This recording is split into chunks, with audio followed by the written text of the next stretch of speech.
Good morning, everybody. Welcome to EXSIN Live. It's Dave and Phil, and we're excited to be here because it's the holiday season. It is ho ho ho time. There's lots of lights going up. There's kids smiling. There's parents panicking about Christmas, but have no fear. Today we're going to talk about what you need to do to overcome self-defeating behaviors. In other words, what do you need to stop doing so you can stop kicking your own butt? Yeah, I told you I need to take notes on this one. Yeah. I think we all need to take notes on this. We all do these things. So Leadership Freak posted a great article yesterday talking about 3 things we can do to stop kicking our own butt. He said overcoming self-defeating behaviors. I'll call it kicking your own ass. Yep. Because that's what you're doing. And unfortunately, we all suffer from these 3 things at some time, okay? So the first one is misguided self-reflection. Ooh. Now, Phil, what do you think that means? Ooh. Beating yourself up about your past. Yeah? Or blaming everybody else for your mistakes. Misguided self-defeating behaviors. Everyone thinks about their life, and very few engage in structured self-reflection. Self-reflection is thinking about frustrating people. It's noticing things that you do to allow those frustrations to persist.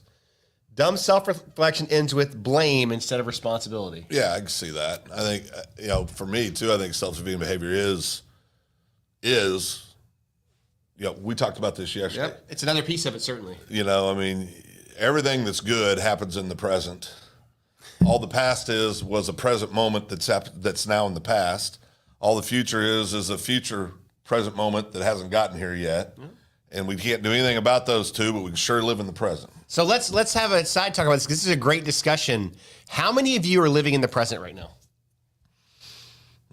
How many of you are not worried about the past or worried about tomorrow? How many of you are just looking at today and go, man, like right this minute, I'm sitting here with one of my favorite people, having the best time of my life. Why do I need to worry about what happens next? Yeah, and I think there's so much, I think there's different stages, because I know when I was young, I was really good at being in the present. Well, hell yeah, you were at a party someplace. You know what I mean? Yeah. I was really good at being in the present. But and I'm saying even young in business, young in the military, I was good at being in the present moment. Now, part of that is you haven't lived long enough to have any crap that you regret, or that you're consciously aware of that maybe you should regret. And you had few responsibilities. And you had fewer responsibilities. But being in the present, I think, goes a long ways to overcoming self-defeating behaviors. I've shared it before, but you don't know when God is going to take you from this earth. Nope. And if you don't enjoy where you are now, you're going to regret it at some point.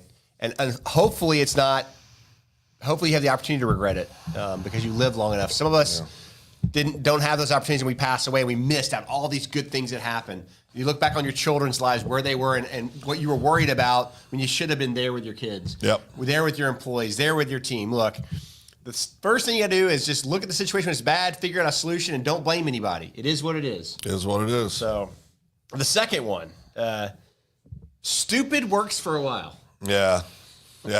Very short while, typically.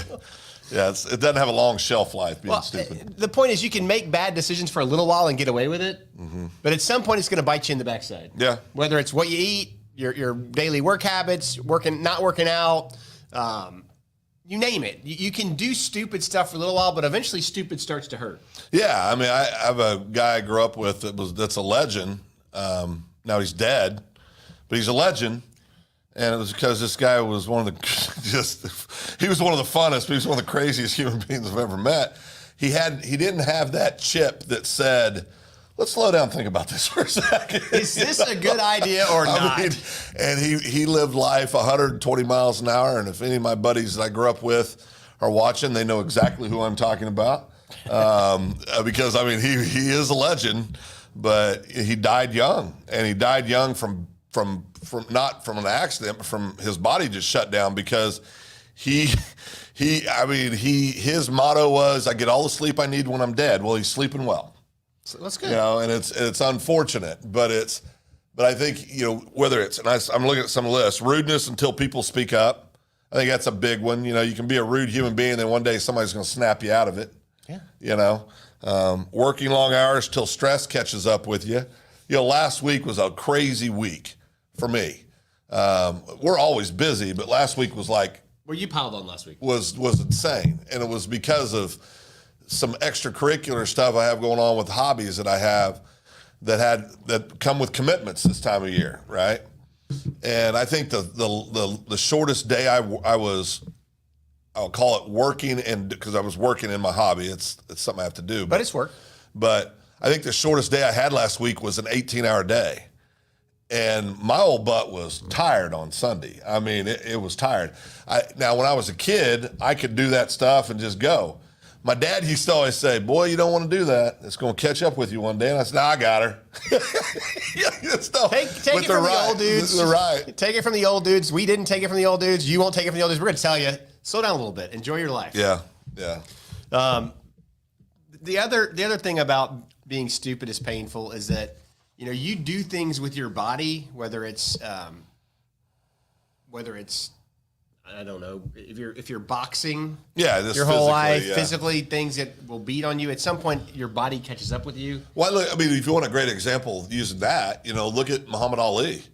I know some of the youngsters may not off the top of their head know who he is, but he's one of the greatest boxers that's ever lived.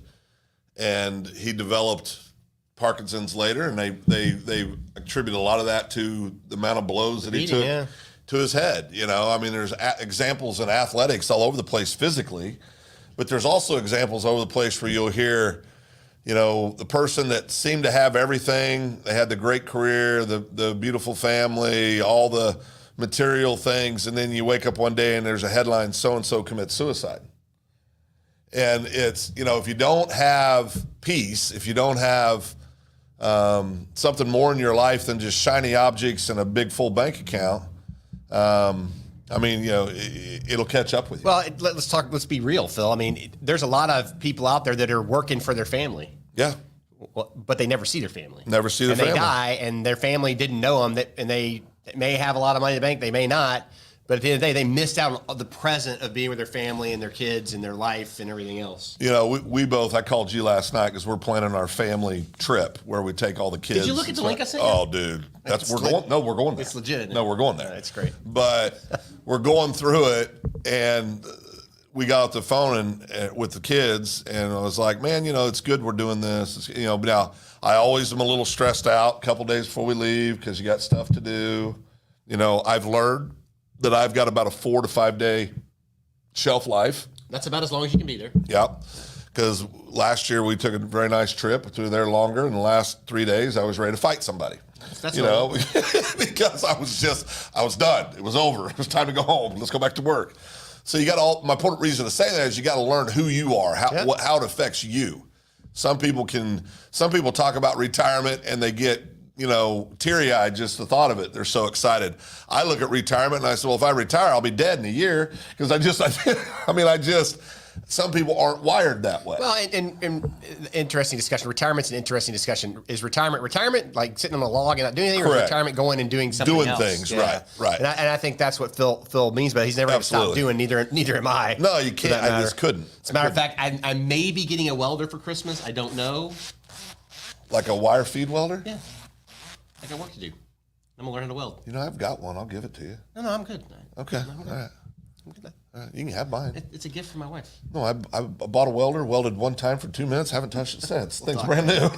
I'm just saying, find things that excite you, get busy, do things that are fun. Don't forget your family and remember to live in the present, and don't be stupid. Yeah. Stupid is painful. Yeah. The next one, and it goes along with stupid, is correction stings. Oh, I say it all the time. The only time I've ever adjusted behavior is when I felt pain. Yeah, and the challenge with this one, and it's very true, if you're too prideful to make a change, it's going to hurt worse. Yeah, no doubt. And we see it all the time. What comes before the fall? Pride and arrogance. Pride and arrogance. I mean, stupid leaders resist change. I saw this in a huge way in my previous life in the military, where we had senior leaders that were fighting change. Change was happening. The change train was coming on. Yeah, it didn't matter. It was down the track. It didn't matter. These people were sitting there going, I'm not changing. I'm like, there's the light, dude. It's going to hit you in the face, and sure enough, bam. Here it comes. They got level, and I was like, it would have been easier just to kind of figure this out. Yeah, why don't you just change? I got it, though. We're good. Yeah, we're good. As we end the year, it's time to do some self-reflection on how you did this year. Look at how you did personally, professionally, with your family, how you did with your team. It's a good time to do a assessment of your organization. Where are you sitting right now, so you can start the plan for next year. Next week, we're going to talk about planning for the next year, getting into the next year and accelerating into it.